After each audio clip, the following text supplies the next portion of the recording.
નમસ્કાર વિદ્યાર્થી મિત્રો, ઓક્સફર્ડ સ્કૂલમાં આપ સૌનું ફરીવાર સ્વાગત કરું છું. વિદ્યાર્થી મિત્રો, આપણે વિષય વિજ્ઞાન પ્રકરણ નંબર 11 બળ અને દબાણનો અભ્યાસ જે છે એ કરી રહ્યા છીએ. તેની અંદર ગત વિડિયો લેક્ચરની અંદર આપણે એવું જોયું હતું કે અમુક ઉદાહરણો લીધા હતા, જેવા કે ટેબલ ઉપર પડેલું જે પુસ્તક છે તેને ગતિ કરવા માટે આપણે શું કરી શકીએ? એને ધક્કો મારી શકીએ છીએ, ખેંચી શકીએ છીએ, ઉચકી શકીએ છીએ, અથવા તો આપણે એવું કહી શકીએ કાં તો આપણે ધક્કો મારીએ છીએ અથવા તો તેને ખેંચીએ છીએ. આવી પરિસ્થિતિઓ જે છે તે આપણે તેના ઉપર કરવી પડે, અથવા તો ત્યારે જ જે પુસ્તક છે એ ગતિમાં આવે છે. બરાબર છે. બીજું એક ઉદાહરણ એ હતું, માનો કે દરવાજો જે છે એને ખોલવો હોય અથવા તો બંધ કરવો હોય, ત્યારે આપણે તેના ઉપર શું કરવું પડે છે? માનો કે દરવાજો ખોલવો હોય તો આપણે તેને શું કરવું પડે છે? ધક્કો મારવો પડે છે. અને બંધ કરવો હોય ત્યારે શું કરવું પડે છે? આપણે તેને ખેંચવો પડે છે. બરાબર છે. તે સિવાય એક બીજું ઉદાહરણ જોયું હતું, કૂવામાંથી પાણી ભરેલી ડોલને આપણે શું કરવું પડે? તો કે દોરડાને ખેંચવું પડે છે. પછી અનેક ઉદાહરણો જે છે એ આપણે જોયા હતા, જેવા કે ડ્રોવરનું ખાનું જે છે તેને આપણે બંધ કરવું હોય અથવા તો ખોલવું હોય ત્યારે આપણે તેના ઉપર શું કરવું પડે? ખેંચવું પડે અથવા તો ધક્કો મારવો પડે. તો છેલ્લે આપણે એવું સમજ્યા હતા કે વિજ્ઞાનમાં, વૈજ્ઞાનિક ભાષામાં આપણે પદાર્થ ઉપર ધક્કો મારવો હોય અથવા તો ખેંચવું, બંને પરિસ્થિતિ, ધક્કો મારવો અથવા તો ખેંચવું, બંને પરિસ્થિતિઓ જે છે તેને આપણે શું કહી શકાય છે? તો કે વિજ્ઞાનમાં તેને બળ તરીકે ઓળખવામાં આવે છે, અથવા તો તેને બળ આપ્યું પદાર્થ ઉપર તેમ કહેવામાં આવે છે. ત્યાં સુધીનો અભ્યાસ જે છે આપણે કર્યો હતો. હવે આગળ વધીએ કે ધોરણ 7માં અથવા તો 6માં તમે એવું શીખીને આવ્યા છો કે લોહચુંબકના જે ટુકડાઓ જે છે તે એકબીજાને પોતાની તરફ આકર્ષે છે અને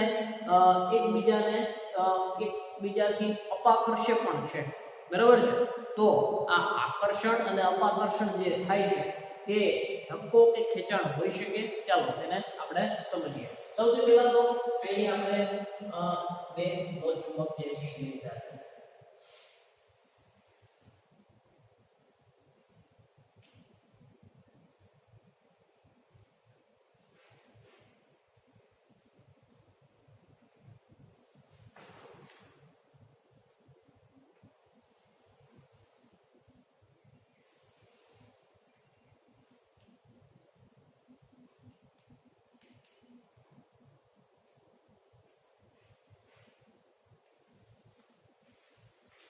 તો અહીં બે લોહચુંબક લીધા છે.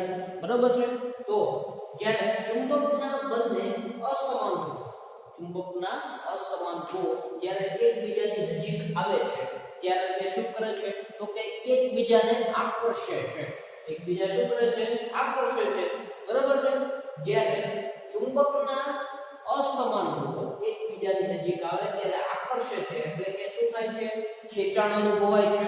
એટલે આપણે કહી શકીએ કે ચુંબકના અસમાન ધ્રુવો એકબીજાને શું કરે છે? ખેંચે છે. એટલે કે ખેંચાવું, એકબીજા ઉપર બળ લગાડે છે તેમ કહી શકાય. એવી જ રીતે માની લો કે ચુંબકના સમાન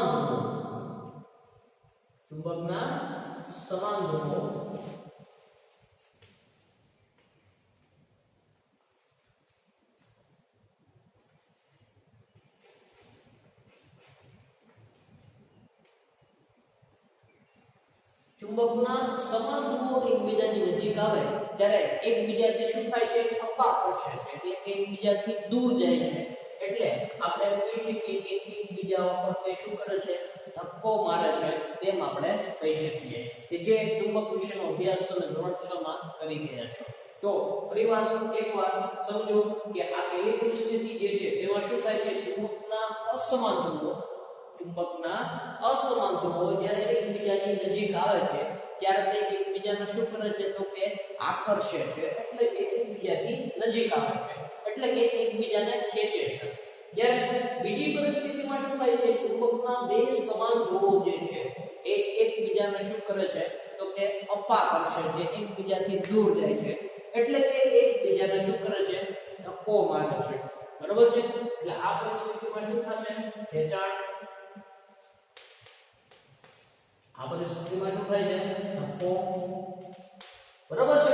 એટલે કે ચુંબક જે છે એકબીજાને ખેંચાણ પણ આપે છે અને ધક્કો પણ મારે છે, બરાબર છે. એ તેના ધ્રુવો જે છે તેના ઉપર તે આધારિત હોય છે. હવે આ જે છે એને સમજવા માટે આપણે આગળ જે છે બળો જે છે એ શું કામ ઉદ્ભવે છે તેના વિશેનો અભ્યાસ કરીએ. તો અહીં આપણે જોઈએ કે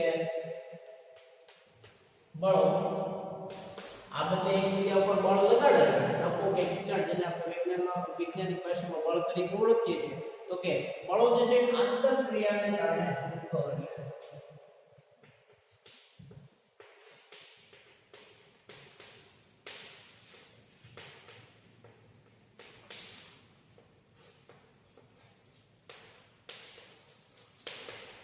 વિદ્યાર્થી મિત્રો, અહીં આપણે આ જે ટોપિક જે છે એને સમજવાનો છે, બરાબર.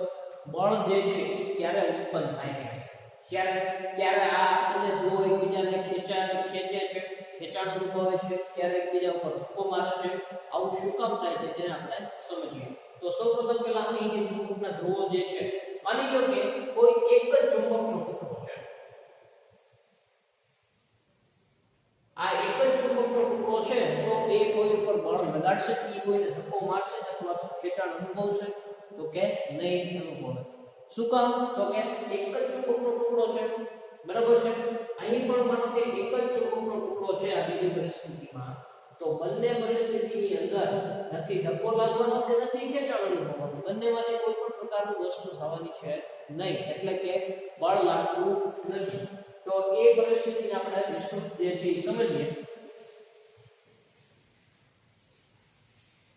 એને સમજવા માટે અહીં આ ટોપિક ઉપર ધ્યાન આપો. બળો આંતરક્રિયાને કારણે ઉદ્ભવે છે. બળ ક્યારે ઉત્પન્ન થાય? તો કે બંને પદાર્થો વચ્ચે આંતરક્રિયા થાય ત્યારે જે છે બળ જે છે ઉત્પન્ન થાય છે. તો એને સમજવા માટે આપણે એક ઉદાહરણ લઈએ.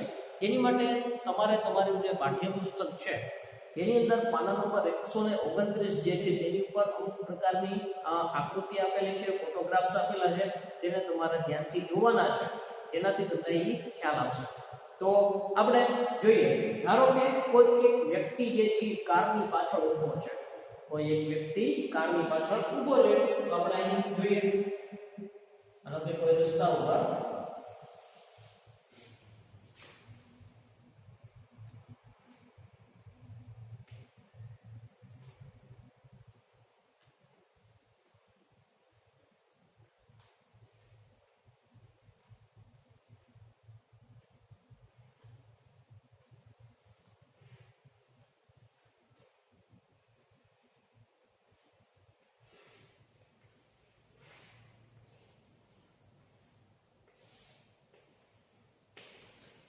હવે વિદ્યાર્થી મિત્રો, કોઈ રસ્તા ઉપર કોઈ એક કાર જે છે એ ઊભી છે, એની પાછળ કોઈ એક વ્યક્તિ ઊભો છે.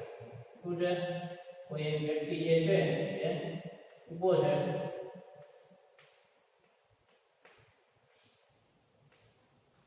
તો આ વ્યક્તિ જે છે તે કારની પાછળ ઊભો હોય તો તે કાર જે છે તેની ગતિ જે છે એ કોઈ ફેરફાર જોવા મળશે? તો કે નહીં જોવા મળે. શું કામ? તો કે આપણે પહેલા સમજીએ કે માનો કે કોઈ એક સ્થિર કાર પડી છે, એ કાર જે છે બંધ અવસ્થામાં છે, બરાબર છે. તેની પાછળ કોઈ એક વ્યક્તિ ઊભો છે, તો શું કાર જે છે એ ગતિ કરી શકશે? નહીં કરી શકે. એટલે ગતિ કરવા માટે જ્યારે વ્યક્તિ દ્વારા આના ઉપર ધક્કો લગાડવામાં આવે છે, વ્યક્તિ જે છે આના પર શું કરે છે? પોતાના હાથ વડે જે છે તે કારને છે એ શું કરે છે? ધક્કો મારે છે. ત્યારે કાર જે છે એ ગતિમાં આવે છે. કઈ દિશામાં? તો કે વ્યક્તિ દ્વારા કાર ઉપર જે દિશામાં બળ લગાડવામાં આવે છે આ દિશામાં બળ લગાડવામાં આવે છે. વ્યક્તિ દ્વારા આ કાર ઉપર આ દિશામાં, આ સાઈડની દિશામાં ધક્કો લગાડવામાં આવે છે, ત્યારે કાર જે છે એ શું કરે છે? ગતિ કરે છે. તેમ આપણે જોઈ શકીએ છીએ. બંધ કારની વાત છે. બંધ કાર જ્યારે હોય, કોઈ વ્યક્તિ પાછળ એમને ઊભો હોય તો એ કારથી ગતિ નહીં કરે, પરંતુ એ વ્યક્તિ દ્વારા કાર ઉપર એ દિશામાં બળ લગાડવામાં આવે ત્યારે કાર જે છે શું થાય છે? તો કે ગતિમાં આવે છે, બરાબર છે. એટલે કે કારને ગતિમાં લાવવા માટે વ્યક્તિએ શું કરવું પડે છે? તો કે ધક્કો મારવો પડે છે, ત્યારે જ જે છે કાર જે છે ગતિમાં આવે છે. ત્યાર પછી બીજી પરિસ્થિતિઓ જે છે તેનાથી તમે પરિચિત હશો, તેને આપણે જોઈએ. તો કે તમારા પાઠ્યપુસ્તકમાં આકૃતિ 11A આપેલી છે. 11.3A જે આકૃતિ આપેલી છે તેની અંદર તમે જોશો કે બંને છોકરીઓ જે છે એ એકબીજાને ધક્કો મારે છે એવું તમે જોઈ શકો છો. એટલે કે બે છોકરીઓ પોતાના હાથ વડે એકબીજા પર શું કરે છે તો કે ધક્કો મારે છે. ત્યાર પછી આકૃતિ 11.3B ની અંદર તમે જોઈ શકો કે બંને છોકરીઓ જે છે એકબીજાને ખેંચતી હોય તેવું જોવા મળે છે. બધા આકૃતિમાં જોજો તો જ તમને ખ્યાલ આવશે. તો કે બંને છોકરીઓ એકબીજાને શું કરે છે તો કે ખેંચતી હોય તેવું તમને જોવા મળે છે. આકૃતિ C ની અંદર તમે જોશો તો તમે જોશો કે ગાય અને એક વ્યક્તિ બંને એકબીજાને ખેંચે છે તેવું તમે જોઈ શકો છો. તો આ ત્રણ આકૃતિ ઉપરથી તમે અનુમાન લગાવી શકો છો. આકૃતિ તમે પાઠ્યપુસ્તકમાં જોશો તો તમને આ વિષયનો જે છે ખ્યાલ આવશે. એટલે ખાસ આકૃતિ તમે છે ધ્યાનથી અવલોકન કરો. ફરીવાર આકૃતિ A ની અંદર બંને છોકરીઓ એકબીજા પર શું કરે છે અહીં આપણે જોઈએ. આકૃતિ A જે છે એકબીજા પર શું કરે છે બંને છોકરીઓ તો કે એકબીજા ઉપર બળ લગાડે છે તેવું જોઈ શકીએ. આકૃતિ B ની અંદર શું કરે છે એકબીજાને શું કરે છે ખેંચે છે તેવું આપણે જોઈ શકીએ છીએ. એકબીજાને શું કરે છે ખેંચે છે તેવા પ્રકારની આપણે જોઈ શકીએ છીએ. તેવી જ રીતે આકૃતિ C જે આપેલી છે એમાં પણ જોઈ શકીએ છીએ ગાય અને વ્યક્તિ એકબીજાને પરસ્પર વિરુદ્ધ દિશામાં શું કરે છે ખેંચે છે તેવું આપણે જોઈ શકીએ છીએ. બરાબર છે. તો આ બધી જ પરિસ્થિતિઓમાં છોકરી અને જે આપણે જે આ બધા ઉદાહરણો જોયા જેની અંદર આપણે બધી જ પરિસ્થિતિમાં એવું જોયું કે વ્યક્તિ એકબીજા ઉપર બળ લગાડે છે, ધક્કો મારે છે અથવા તો ખેંચે. બરાબર છે. તો આના ઉપરથી આપણે એટલું સમજી શકીએ કે ઉપરના ઉદાહરણો જે આપણે તમે જોઈ એના પરથી એવું સમજી શકીએ કે અનુમાન આપણે એવું લગાડી શકીએ કે બળ લાગવા માટે ઓછામાં ઓછા બે પદાર્થ હોવા જરૂરી છે અથવા તો બે પદાર્થો વચ્ચે આંતરક્રિયા થવી ખૂબ જ જરૂરી છે. એક પદાર્થ બીજા પદાર્થ સાથે આંતરક્રિયા કરવાથી બળમાં તે પરિણમે છે. એટલે જ અહીં ટોપિક જે છે આપણે શું છે બળો આંતરક્રિયાને કારણે ઉદ્ભવે છે. બળો આંતરક્રિયાને કારણે ઉદ્ભવે તો આ તમે જોશો તો કે એક પદાર્થ આને આપણે પદાર્થ તરીકે જોઈએ. કાર છે એક પદાર્થ છે, વ્યક્તિ છે બીજો પદાર્થ છે. તો બે પદાર્થ જે છે એ કારને ગતિ કરવા માટે ઓછામાં ઓછી કેટલી વસ્તુની જરૂર પડી, કેટલા પદાર્થની જરૂર પડી તો કે બે પદાર્થ. આના દ્વારા આના ઉપર આના સંપર્કથી જ્યારે આના ઉપર ધક્કો મારવામાં આવે છે ત્યારે પદાર્થ છે ગતિમાં આવે છે. માત્ર તારે પડી બંધ અવસ્થામાં તો તે જે છે ગતિ કરી શકતી નથી.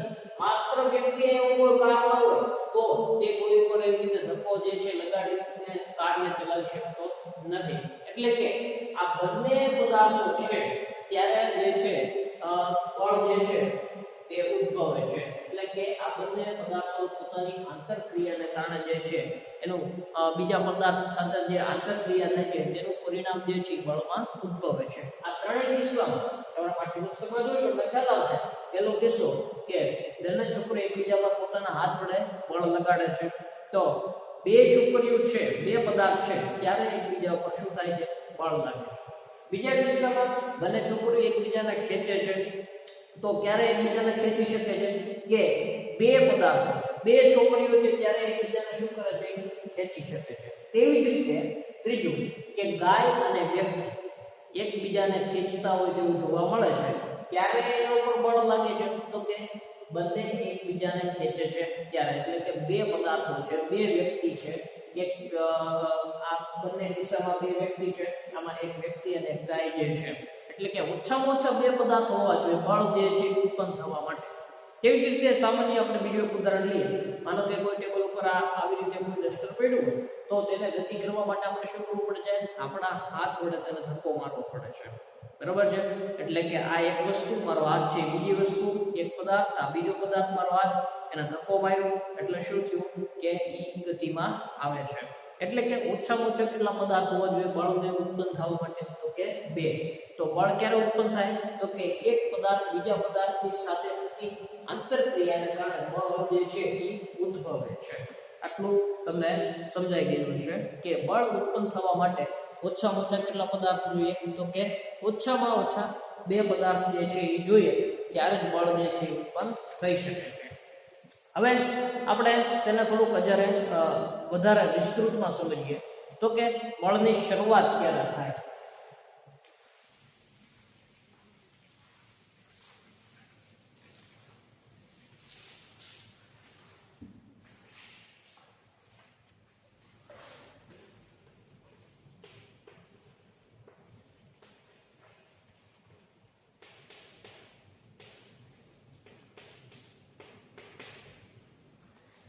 વિદ્યાર્થી મિત્રો, આપણે જોયું અગાઉના દરેક પરિસ્થિતિઓની અંદર કે બળ જે છે ઓછામાં ઓછા 2 પદાર્થોની આંતરક્રિયાને કારણે ઉદ્ભવે છે.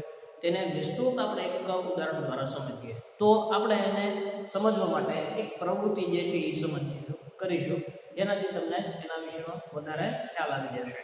તો સૌપ્રથમ તો કે કોઈ ટેબલ અથવા તો ભારે બોક્સ જે છે તેને પસંદ કરવાનું છે. તો આપણે અહીં બોક્સને પસંદ કરી લઈએ છીએ.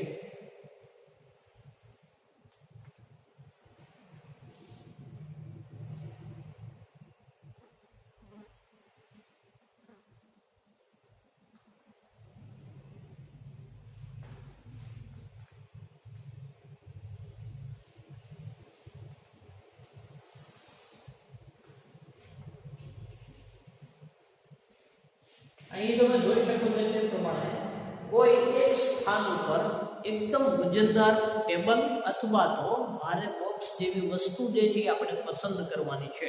બરાબર છે. તો મેં એક એવું ભારે બોક્સ જે છે એ જમીન ઉપર અહીં પડ્યું છે તેવા પ્રકારનું એક બોક્સને જે છે મેં પસંદ કર્યું છે. ત્યાર પછી શું કરવાનું છે, તેને આ બોક્સને ગતિમાં લાવવા માટે આપણે શું કરી શકીએ તો કે તેને ધક્કો મારવો પડે, જેનાથી બોક્સ જે છે શું થાય છે તો કે ગતિમાં આવી શકે છે. તો અહીં સૌપ્રથમ આ બોક્સ ઉપર તમારે તેના ઉપર બળ લગાડવાનું છે આ દિશામાં. ચલાવે છે એક બોક્સ જે છે ભારે વજનદાર બોક્સ જે છે, બરાબર છે, જે સહેલાથી ખસી શકતું નથી તેવા બોક્સને પસંદ કરી લીધા પછી અહીંથી તમારે શું કરવાનું છે, આ બોક્સને શું કરવાનું છે, આપણે ધક્કો મારવાનો છે. તો તમે જોશો કે ભારે બોક્સ હોવાને કારણે તે આપણે જે છે તેને સહેલાઈથી ખસેડી શકતા નથી, તેને ગતિમાં લાવી શકતા નથી. એના માટે તમે ખૂબ જ પ્રયત્ન કરો છો, આ દિશામાં તમે ધક્કો મારવાનો પ્રયત્ન કરો છો, છતાં પણ બોક્સ જે છે એ ખસતું નથી. ત્યાર પછી તમે શું કરો છો કે તમારો કોઈ મિત્ર હોય તેને પણ કહેશો કે આ બોક્સ ઉપર ધક્કો મારવા લાગે. તો તમે અને તમારો મિત્ર બંને આ બોક્સ ઉપર શું કરો છો, ધક્કો મારો છો. તો તમે જોશો કે બોક્સ જે છે તે ગતિ કરે છે, તેનું સ્થાન છે આ દિશામાં આગળની તરફ જે છે એ આપણે આવી જાય છે, એટલે ગતિમાં આવે છે. બોક્સ જે છે શું થાય છે, ગતિમાં આવે છે. શું કામ, તો કે તમે અને તમારા મિત્રએ બંને આ બોક્સ ઉપર શું કર્યું છે, બળ લગાવ્યું છે કે ધક્કો માર્યો છે. એનાથી શું થાય છે, બોક્સ જે છે એને ગતિમાં આપણે લાવી શકીએ છીએ. એટલે કે આપણે બળને ઇંગ્લિશમાં ફોર્સ તરીકે ઓળખીએ છીએ, એટલે કે એને આપણે F કહીએ. તમે જે આના પર બળ લગાવ્યું છે એને આપણે નામ કહીશું F1. તમારા મિત્ર જે બળ લગાવ્યું છે એને આપણે નામ કહીશું F2. બરાબર છે. એટલે કે બંને તમે અને તમારો મિત્ર આ બોક્સ ઉપર બળ લગાડ્યું એટલે બોક્સ જે આ દિશામાં શું કરે છે, ગતિ કરે છે. બરાબર છે. એટલે કે પરિણામી બળ જે છે એકબીજામાં શું થાય છે, ઉમેરાય છે. તમે જે બળ લગાડ્યું F1 F2, આ બોક્સ ઉપર બે બળ લાગે છે, તમારા દ્વારા લગાડેલું બળ અને તમારા મિત્ર દ્વારા લગાડેલું બળ જે છે બંને આ બોક્સ ઉપર લાગે છે. ભારે બોક્સ છે એટલે બે વ્યક્તિઓ દ્વારા જે છે આ બોક્સને જે આપણે ખસેડી શકીએ છીએ. બરાબર છે. એટલે કે બળની શરૂઆત જે છે ક્યારે થાય, તો કે આ ભારે બોક્સની વાત કરું છું કે જે સહેલાઈથી કેટલા જે છે તે ખસી શકતું નથી. તો કે બળની શરૂઆત ક્યારે થઈ, તો કે બંને એકબીજા સાથે મળીને બોક્સ ઉપર ધક્કો લગાડ્યો ત્યારે બળ જે છે ઉત્પન્ન થયું વધારે માત્રામાં અને આ બોક્સને જે છે આપણે ખસેડી છીએ. બરાબર છે. પછી માની લો કે તમારો મિત્ર અને તમે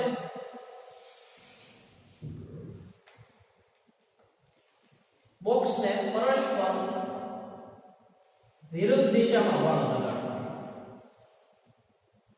તમે અને તમારો મિત્ર પરસ્પર વિરુદ્ધ દિશામાં બળ જે છે આના ઉપર લગાડો છો.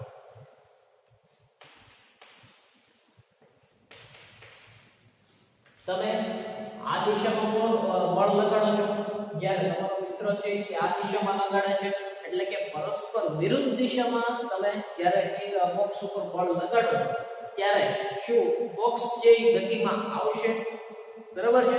એના જવાબ માટે આપણે જોયું કે જ્યારે બંને બળોના મૂલ્ય, બંને બળોના, તમારું અને તમારા મિત્રનું જે બળ લગાડો છો બોક્સ પર, જ્યારે બંને બળોના મૂલ્ય વિરુદ્ધ દિશામાં લાગતા હોય, આ એકબીજાની વિરુદ્ધ દિશા થઈ, એકબીજાની વિરુદ્ધ દિશામાં જ્યારે લાગતા હોય ત્યારે પરિણામી બળ જે છે એ બંને બળોના મૂલ્યના તફાવત જેટલું હોય.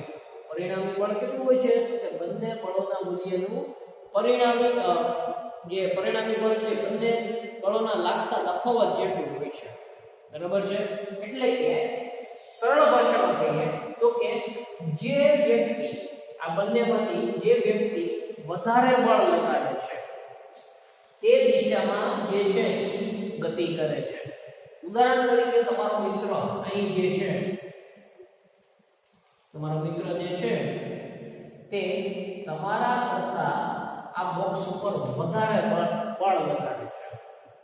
તમારો મિત્ર આ દિશામાં બળ લગાડે, તમે આ દિશામાં બળ લગાડો, તમારો મિત્ર આ દિશામાં બળ લગાડે છે, તો તમારો મિત્ર જે છે એ તમારા કરતા વધારે બળ આ બોક્સ ઉપર લગાડે છે. તો બોક્સ જે છે એ કઈ દિશામાં ગતિ કરશે? તો કે આ દિશામાંથી ગતિ કરશે. બરાબર છે. એટલે એવું કહી શકીએ બંને બળો એકબીજાની વિરુદ્ધ દિશામાં લાગતું હોય તો પરિણામી બળ છે એ બંને બળોના તફાવત જેટલું હોય છે. બરાબર છે. જેને આપણે આગળ વિસ્તૃત જે છે સમજીશું. બંને બળોનું કેવું હોય છે? તફાવત જેટલું હોય છે. ત્યાર પછી આગળ વાત કરીએ કે તમે ક્યારેય એવું જોયું છે કે દોરડા ખેંચની રમત જોઈએ છે એની, અથવા તો તમે રમત રમી હશે. દોરડા ખેંચની રમતમાં તમે એવું જોયું છે કે બંને બાજુથી દોરડાને જે છે એ બંને ટીમના સભ્યો પોતાના દોરડા જે છે એ એકબીજા તરફ ખેંચવાનો પ્રયત્ન કરે છે. કેટલીક વાર દોરડું જે છે પોતાના સ્થાન ઉપરથી જરાક પણ ખસતું નથી. બરાબર છે. આવી પરિસ્થિતિ જે છે જોવા મળે છે. ત્યારે શું થતું છે? અહીં તમે વિચારો કે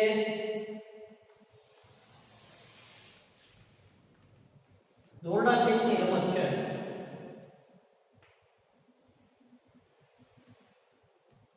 બરાબર છે.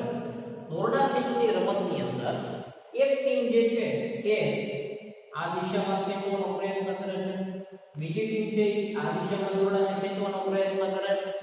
પરંતુ ઘણીવાર એવી પરિસ્થિતિ થાય છે કે દોરડું જે છે પોતાના સ્થાનેથી અહીં પણ નથી જતું અને પોતાના સ્થાનથી આ દિશામાં પણ નથી જતું. એટલે કે કોઈ એક જ સ્થાન ઉપર જે છે દોરડું જે છે સ્થિર થઈ જાય છે. તો આવું શું કામ થાય? તો કે જ્યારે બંને બળોના મૂલ્ય કેવો હોય છે? પરસ્પર વિરુદ્ધ દિશામાં. આ દિશામાં ખેંચે છે, આ લોકો આ દિશામાં ખેંચે છે. બંને દિશાના જે મૂલ્ય જે છે એ સમાન માત્રાના થઈ જાય. જેટલું બળ આ ટીમના લોકો આ દોરડા પર આ દિશામાં લગાડે છે, એટલું જ બળ આ ટીમ જે છે એ આ દિશામાં લગાડે છે. બંનેના બળના મૂલ્ય જે છે એક સમાન થઈ જાય. બંનેના મૂલ્ય કેવા થઈ જાય? એક સમાન. ત્યારે દોરડું જે છે ખસી શકતું નથી, પોતાનું સ્થાનથી બદલતું નથી. જેમ આ પરિસ્થિતિમાં વાત કરી કે જ્યારે તમે અને તમારો મિત્ર એક સમાન બળ લગાડો છો ત્યારે પરિણામી બળ જે છે શૂન્ય થઈ જાય છે. એટલે બોક્સ જે છે ખસતું નથી. પરંતુ તમારો મિત્ર તમારા કરતા વધારે બળ લગાડે છે ત્યારે બોક્સ જે છે ખસે છે.